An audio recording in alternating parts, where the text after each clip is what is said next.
ikaw to, I want to pray for you.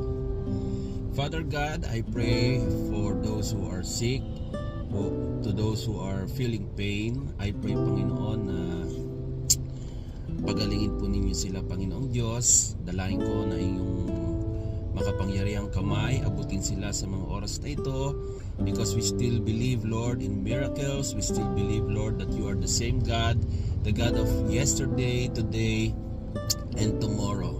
Salamat, Panginoon, dahil meron kaming malalapitang Diyos na mabuti at makapangyarihan. So I lift you up, Lord, every sicknesses, Panginoon, ng aming mga katawan. Dalahin ko po na sa lahat ng nanonood at may pananampalataya, Panginoon, dalahin ko na abutin mo sila ng iyong makapangyarihang kamay at ang kagalingan po dumaloy po sa kanila pong mga pangangatawan. Salamat po, Panginoon. We put our faith in you, O God. Salamat po, O Diyos. Sa iyo po ang kapurihan. In Jesus' name we pray. Amen. God bless.